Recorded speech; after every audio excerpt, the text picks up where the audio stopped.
Slip એનિમિયાની બીમારી સામે સારવાર મળી રહે તે માટે વડોદરાની એસએસજી હોસ્પિટલ ખાતે સારવાર કેન્દ્રનો પ્રારંભ કરવામાં આવ્યો છે. મધ્ય ગુજરાતની સૌથી મોટી સરકારી સયાજી હોસ્પિટલના ઈએનટી વિભાગમાં વર્લ્ડ સ્લીપ ડેની ઉજવણીના ભાગરૂપે નિદાન ક્લિનિકનો પ્રારંભ કરવામાં આવ્યો છે.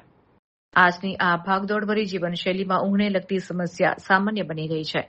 જો કે રાત્રે નસકોરા અને ઊંઘમાં શ્વાસ રૂંધાવો એ માત્ર થાક નહીં, બીમારી હોઈ શકે છે. જો સમયસર સ્લીપ એનિમિયા બાબતે ધ્યાન આપવામાં ન આવે તો હૃદયરોગ, બ્લડ પ્રેશર જેવી જીવલેણ સમસ્યા નોતરી શકે છે.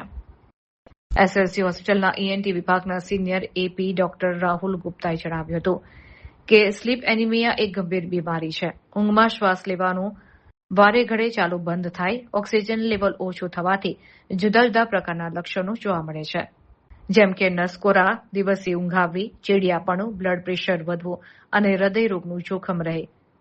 ત્યારે સ્લીપ એનિમિયાની બીમારીના સારવાર માટે ક્લિનિક કેન્દ્રનો પ્રારંભ કરવામાં આવ્યો છે.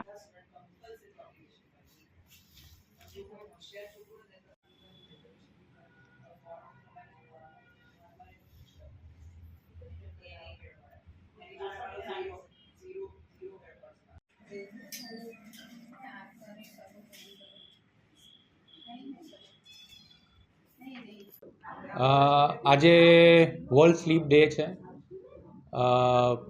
માર્ચ મહિનામાં પહેલાં સેકન્ડ વીકમાં એને નોર્મલી સેલિબ્રેટ કરવામાં આવે છે.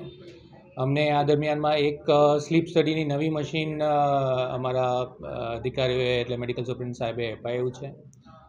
સ્લીપ એપનિયા એટલે કે એક એવી તકલીફ જેનું સૌથી વધારે મોટું સિમ્ટમ નસકોરા છે. એટલે દર્દીઓને ઘણીવાર નાના બાળકોને અને ઘણીવાર મોટા પુરુષોને, એડલ્ટ્સ લોકોને જે નસકોરા બોલતા હોય એ બહુ મોટી તકલીફ છે. કેમ કે નસકોરા ઓબ્વિયસલી એક સોશિયલ સ્ટિગ્મા તો જ છે, એની સાથે જેને નસકોરા બોલતા હોય એના માટે એટલે એના હેલ્થ માટે બી એ બહુ હાનિરૂપ હોય છે. ઘણીવાર એવા દર્દીઓને યંગ એજમાં હાઇપરટેન્શન, ડાયાબિટીસ, પેલા આપણે ઘણીવાર સાંભળીએ છીએ 30 વર્ષનો 35 વર્ષનો માણસ હતો, એને હાર્ટ એટેક આવી ગયું અને પછી બચાવી ના શક્યા. તો સ્લીપ એપનિયા અને નસકોરા ઘણીવાર એનું કારણ બને છે. તો એને અર્લી એજમાં અને અર્લી રૂપે નિદાન થાય અને એનું ટ્રીટમેન્ટ થાય ખૂબ જ જરૂરી છે. પહેલાં જમાનામાં માનવામાં આવતું હતું કે નસકોરા બોલે એટલે સારી ઊંઘની નિશાની છે, પણ હવે ઘણા વર્ષોથી સ્ટડીઝ એટલે કે 15થી 20 વર્ષમાં જે આખા ઇન્ટરનેશનલ લેવલ પર સ્ટડીઝ થઈ છે એમાં એવું માનવામાં આવ્યું છે કે જ્યારે નસકોરા બોલે તો સ્લીપ એપનિયાના કારણે મગજમાં બરાબર ઓક્સિજન જ પહોંચતું નથી માણસને, એટલે સ્લીપ ફ્રેગમેન્ટ થઈ જાય અને ઘણીવાર આના કારણે જ દર્દીઓને બ્લડ પ્રેશર ને શુગરની તકલીફો રહેતી હોય.